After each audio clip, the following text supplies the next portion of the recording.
Permítanme en esta mañana invitarles a mirar 3 capítulos en el libro de Génesis para subrayar solo algunas cosas, ¿sí? En el libro de Génesis. Génesis capítulo 1, capítulo 2, capítulo 3. Uno de los puntos, el pastor ya lo predicó, capítulo 1, versículo 2, así que pastor, gracias, muy amable. Usted es muy... ¿Tiene el don de discernimiento? Sí. Así que muy bien. Sí, eso es Pero ahí estamos. ¿Tienen la Biblia abierta? Ya está. Vamos a orar. Padre, permítenos en esta hora, a la luz de tu palabra, trabajar tú en cada uno de nuestros corazones. Haz tu obra en cada uno de nosotros. Las circunstancias que estamos viviendo solo tú las conoces. Y conoces nuestro presente y también conoces nuestro futuro. En consecuencia, te ruego que a través de la palabra tú obres en cada uno de nosotros. Amén. En el nombre de Jesús. Amén. Amén. Génesis capítulo 1, versículo 1. Ahí hay una declaración, ¿sí? En el principio, Dios. ¿Sí? En el principio, Dios. Antes de Él, nada. De esa declaración uno puede deducir la eternidad de nuestro Dios. Él es eterno. Frente a esa declaración, en el principio, Dios, se diluye el pensamiento ateísta. ¿Sí? El ateo dice, no hay Dios. La Biblia dice, sí hay Dios. Amén. En el principio, Dios. El ateísmo que hoy se vive, más que teórico y filosófico, es práctico. El ateísmo es este.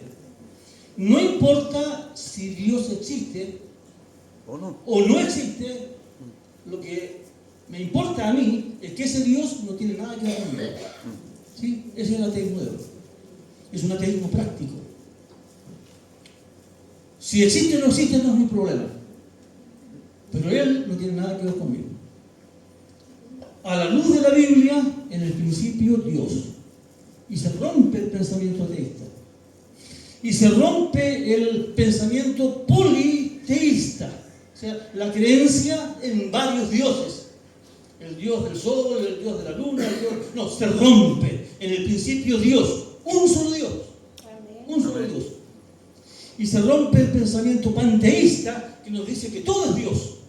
No, en el principio Dios, un Dios personal, que se manifiesta, que se hace presente y rompe la idea panteísta. En el principio Dios.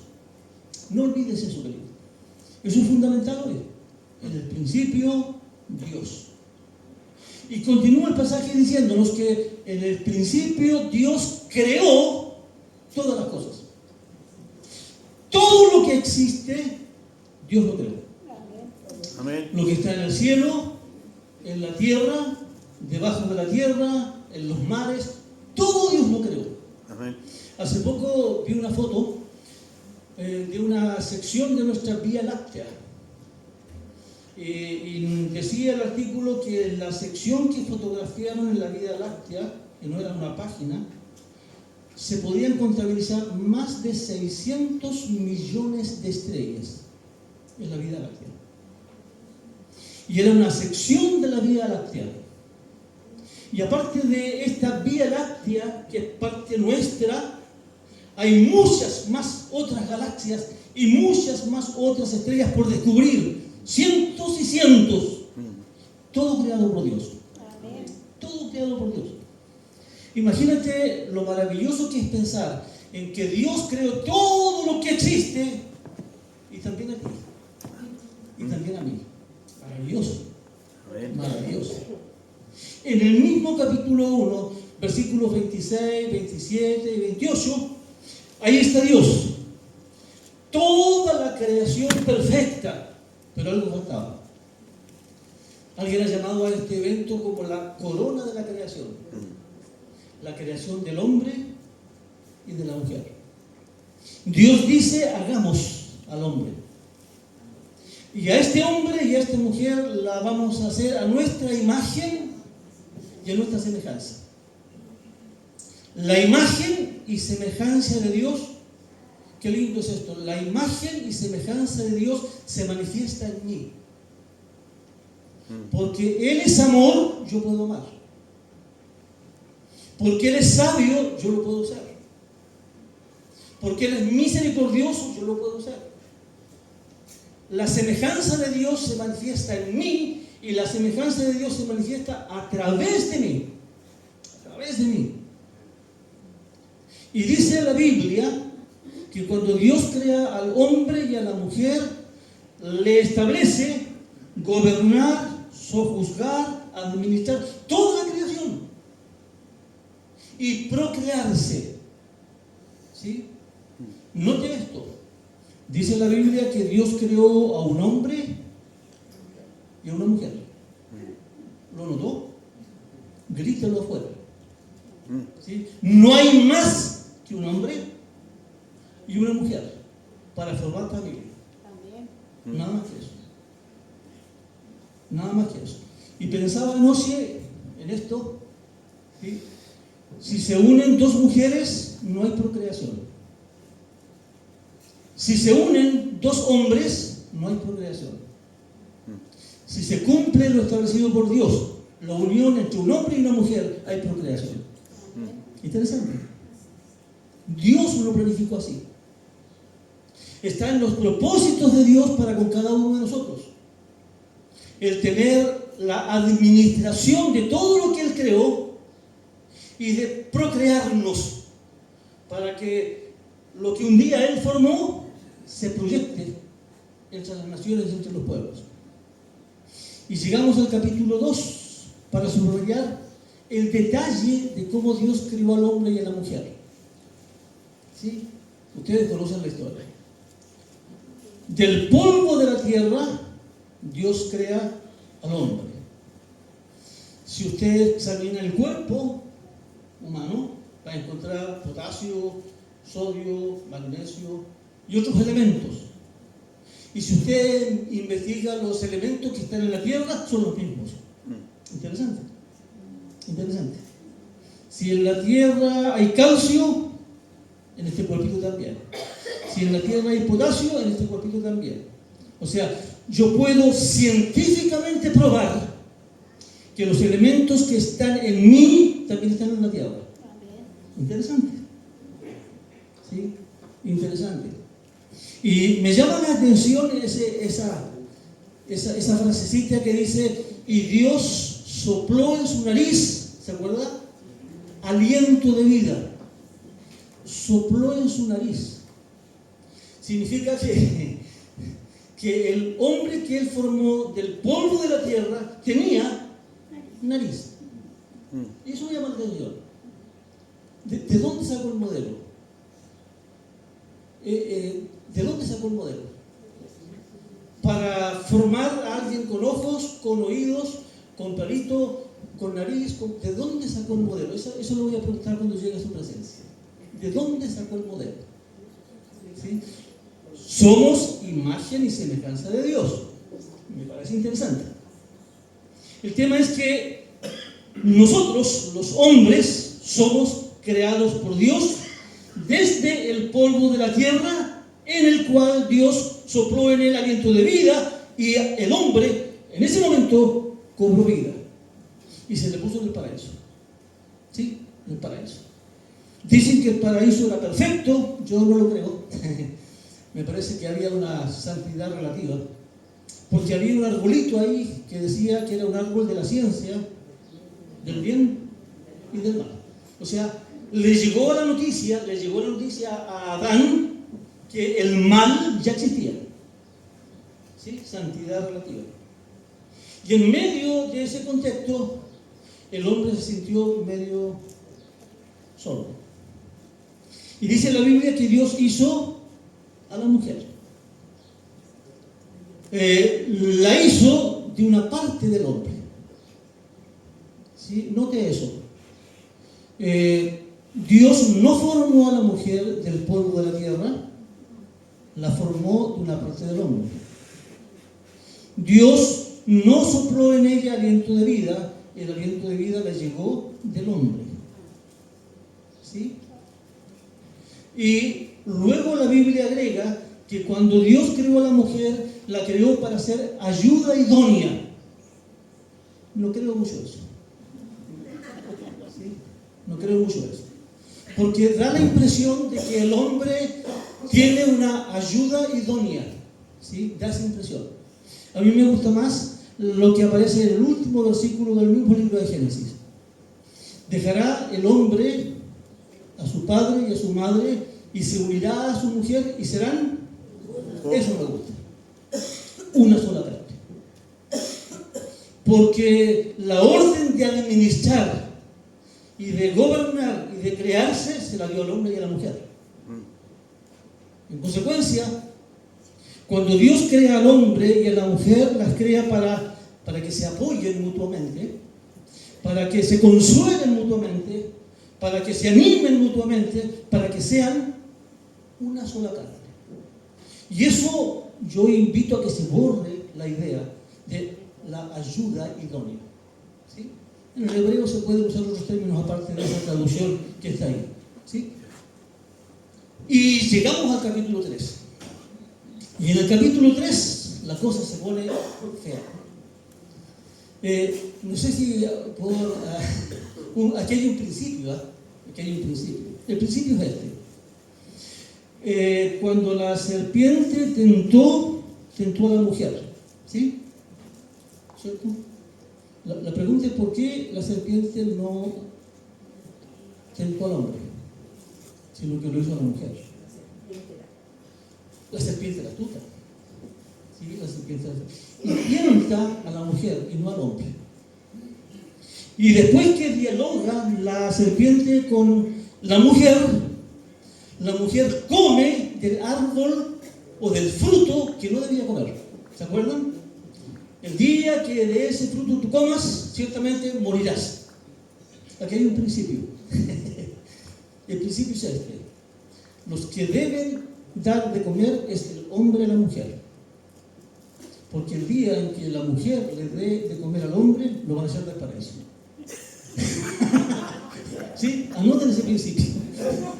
Por lo menos, así está en Génesis, ¿no? ¿Sí? La mujer le dio de comer al hombre y el hombre, ¡tum!, fuera del paraíso. ¿Fue así o no? Ya, dejémoslo ahí, ¿no? A propósito, el pastor le preguntó una pregunta en delante. La pregunta es ¿por qué los ángeles se cubrían el rostro? Yo le quiero hacer otra pregunta. Para que después su pastor ahí conversen y dialoguen. La pregunta es esta, ¿sí? ¿Dejará el hombre a su padre y a su madre y se unirá a su mujer? La pregunta es, ¿Adán tenía padre? ¿Eva tenía padre? ¿Cómo entendieron eso Adán y Eva? ¿Sí? ¿Cómo lo entendieron? Pregunta para la casa. No tenían concepto de padre ni de padre. Claro que hay respuesta. Pregúntenle al pastor. Seguramente el pastor le va a invitar ahí a la cocina a tomarse un matecito y le va a decir, mira, ¿qué te voy a explicar? Ya está, perfecto, eso lo voy a explicar. Esa es pregunta para la casa. Y llegamos al capítulo 3, versículo 8. Y oyeron la voz de Jehová Dios que se pasaba en el huerto al aire del día, y el hombre y su mujer, como nunca, se escondieron de la presencia de Jehová Dios entre los árboles del huerto. Mas Jehová Dios llamó al hombre y le dijo, ¿dónde estás tú? Y él respondió, oí tu voz en el huerto y tuve miedo porque estaba desnudo y me escondí. Si usted mira este pasaje en su casa, va a descubrir que como consecuencia de la entrada del pecado aparecen dos fenómenos. Uno es el temor, el miedo, y otro es la vergüenza. ¿Sí? Encontrarse con Dios antes de la entrada del pecado era lo más cotidiano, era gozarse en la presencia de Dios. Ahora aparece Dios y se esconden. Y andaban desnudos en el huerto, piruchitos, y no tenían vergüenza. Ahora aparece Dios y les da vergüenza y se esconden. ¿Sí? El temor y la vergüenza son consecuencias del pecado. Hay una iglesia nuestra en el sur, estamos en Temuco, sí, en el sur, que está formando un grupo de teatro. La idea es presentar a nivel de ciudades, en teatros, una obra sobre el libro de Job. Quieren tener más o menos unos 30 actores y 10 que sean parte del equipo para llevar todo lo que es micrófono y todo esto. Una iglesia de alianza. Quieren hacer algo potente, algo grande. Y me contaba el pastor que para que todo salga de lo mejor, contrataron a alguien que les enseñe teatro. ¿Sí? Les enseñe teatro. Y para su sorpresa, lo primero que él comenzó a trabajar con cada uno de los actores son estas dos cosas. Cómo perder como actores el miedo y cómo perder como actores la vergüenza. Porque el miedo, el temor y la vergüenza te impiden ser como quisieras ser. Así que él comenzó a trabajar. ¿Cómo vencer el miedo? ¿Cómo vencer el temor? Y yo me preguntaba si hay algo hoy en mi vida que como consecuencia del miedo me tiene cautivo. O si hay algo en mi vida que como consecuencia de la vergüenza me tiene cautivo. O si hay algo en mi vida que como consecuencia del miedo y del temor me hacen esconderme de Dios. Y me preguntaba, ¿tras qué árbol me estoy escondiendo? ¿Tras qué árbol me estoy escondiendo? Porque hay árboles hoy que te esconden de la presencia de Dios. ¿Sí? Que te impiden buscarle a Él como Él quiere que tú le busques. Por ejemplo, una buena situación económica. ¿Sí? Es un árbol que no te motiva a buscar a Dios. ¿Cómo le buscarías si la situación económica no fuera estable? Quizás la salud. Si la salud ande bien, quizás tu oración es con buena salud. ¿Y qué pasa si te enfermas? La oración cambia. ¿Sí? La búsqueda de Dios cambia. Si el matrimonio anda bien, mi búsqueda de Dios es de una forma. Si mi matrimonio se afecta, mi búsqueda de Dios es de otra forma. O quizás hay diversiones. ¿Sí? Diversiones, por ahí en centros de padres, juntas de vecinos. Hay diversiones que te hacen pasar el tiempo y de alguna forma son árboles que te esconden de la presencia de Dios. O quizás algún pecado oculto que yo pienso nadie lo sabe, pero es un árbol que te esconde de la presencia de Dios. Alguna crisis emocional, alguna herida emocional, algún sentido de soledad, alguna falta de propósito para vivir, son árboles que nos esconden de la presencia de Dios. Y yo me preguntaba, Señor, ¿qué árboles hay en mi vida que me esconden de tu presencia? Porque me da vergüenza encontrarme contigo, porque me da temor de encontrarme contigo, y me escondo tras árboles.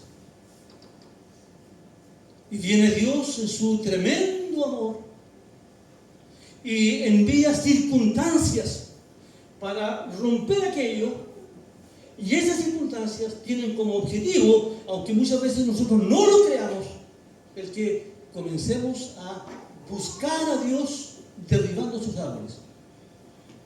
Hermano, las crisis son muchas veces instrumentos que Dios utiliza para que comencemos a buscar a Dios de manera especial. Mira a Jesús. Yo miro a Jesús, capítulo 4 de Mateo. ¿Sí? Antes del capítulo 4, Jesús fue bautizado. ¿Se acuerdan? ¿Sí?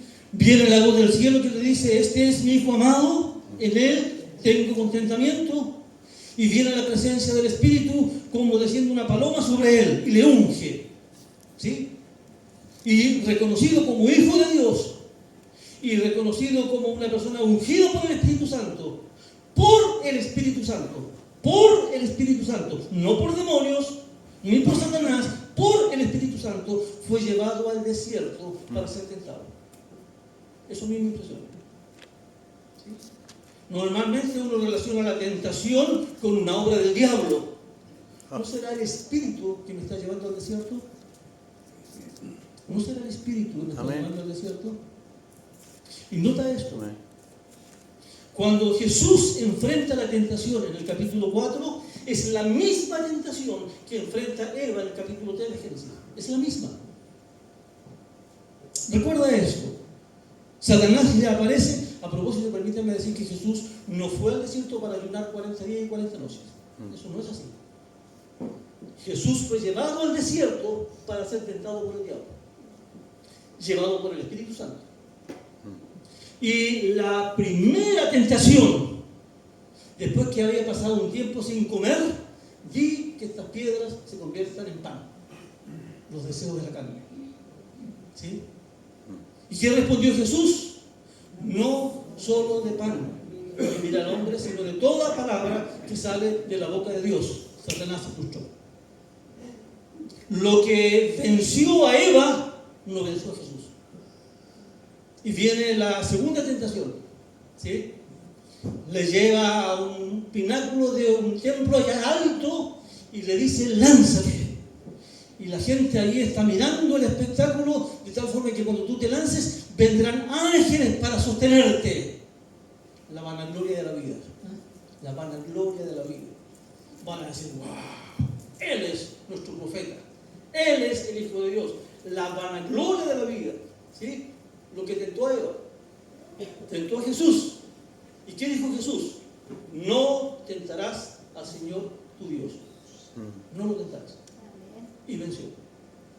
Y vieron la tercera tentación. Se le sube a un monte alto, se le muestran todos los reinos y todas las riquezas. Míralas, le dijo Satanás. Todo esto te lo doy si postrado me adoras. ¿Y qué respondió Jesús? Al Señor, sí, escrito está. Al Señor tu Dios adorarás y a Él solo servirás. La misma tentación que vino sobre Eva, vino sobre Jesús. Y esto es una lección para nosotros, para hacernos ver que si el pecado hizo fracasar a la humanidad en el capítulo 3 de Génesis, en Jesús tenemos esperanza. Amén. En Jesús tenemos esperanza. Tenemos la fuerza para vencer los deseos de la carne. Amén. Tenemos la fuerza para vencer los deseos de los ojos. Y tenemos la fuerza para vencer el orgullo, el egocentrismo. Y por favor nota esto, querido. Jesús, antes de experimentar la tentación, fue bautizado. Después llega al desierto llevado por el Espíritu para ser tentado. Cuando vence la tentación, volvió en el poder del Espíritu. ¿Y qué comenzó? Comenzó su ministerio. ¿Notas las crisis? Es muy posible que las crisis que estemos atravesando sea el instrumento que el Espíritu Santo está utilizando, porque lo que viene es maravilloso. Es maravilloso. Es posible que comience en ti una etapa nueva a nivel familiar. Es posible que comience en ti una etapa nueva a nivel personal. Es posible que comience en ti una etapa nueva a nivel profesional. No sé lo que vendrá en tu vida a nivel ministerial, no lo sé. Pero si estás atravesando algún desierto, ya vendrá el llano de la bendición. Ya vendrá el llano de la bendición. Es el método de Dios para trabajar con aquellos que nos escondemos tras árboles. Así los de arriba. Así los de arriba. Enfrentando la crisis. crisis permitidas por Dios, utilizadas por el Espíritu para nuestro bien. Querido, mira, no sé lo que estás viviendo, no sé. Pero una cosa sí sé. Independientemente de lo que estás viviendo, alrededor de tu vida, Dios está trabajando. Amén. Dios está trabajando. Quizás hoy no lo entiendes, mañana lo vas a entender. Pero Dios está trabajando para darle propósito a tu vida, para darle sentido a tu vida, para poder entender que lo malo que quizás estoy viviendo hoy, mañana será victoria en Cristo. Amén. Es por eso que en esta hora te pregunto, ¿cómo estás? ¿Dónde estás tú? No es que juguemos a la escondida, no. Dios le está diciendo a Adán y Eva, mira dónde estabas, mira dónde estabas, mira lo que tenías y mira dónde estás. Y mira la condición que estás. Mira la condición que estás. Y lo que Dios quiere ahora en nosotros, a través de esta pregunta, ¿dónde estás tú? Es llevarnos de la condición en la que quizás estamos para llevarnos a lo que Él quiere hacer con cada una de nuestras vidas. Hay árboles que te están ocultando de la presencia de Dios. Hay árboles a través de los cuales te estás escondiendo. Temor, vergüenza, algún sentimiento interno que te está molestando. En Cristo en victoria. Todo lo que podamos tener está en Cristo. Amén. Sin Él no hay nada. Amén. Sin Él no hay nada. Todo está en Cristo.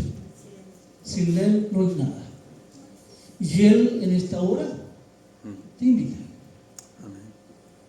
para que pienses, ¿dónde estás tú? Y terminando este culto, Él desea que salgas en victoria. ¿Sí? Que salgas en victoria y que mañana, lunes y cada día de la semana lo vivas en Cristo en una posición de victoria. Porque en Cristo tenemos sobre cada una de nuestras frentes un signo de esperanza. Porque solo en Él tenemos esperanza. Así que, querido hermano, querido amigo, no sé las circunstancias que estás viviendo, pero si hay árboles en los cuales te estás escondiendo, en el nombre de Jesús, derríbalos.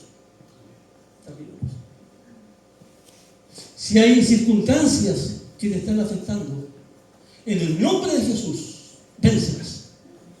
Vénselas.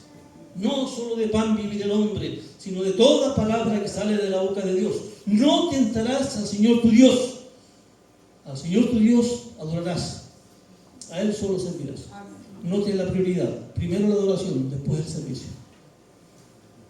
Dios contigo y conmigo quiere hacer cosas especiales.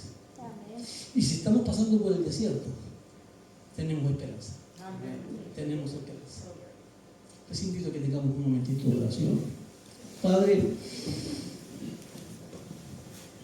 Dios, único Dios, Padre, Hijo, Espíritu Santo, que creaste todas las cosas y nos permitiste a nosotros también tomar forma. Como consecuencia del pecado, nos hemos alejado de ti. Y hay árboles tras los cuales nos escondemos porque tenemos vergüenza. Y hay árboles tras los cuales nos escondemos porque tenemos miedo de encontrarnos contigo. Pero gracias esta mañana por entender que la vergüenza y el temor son vencidos en Cristo.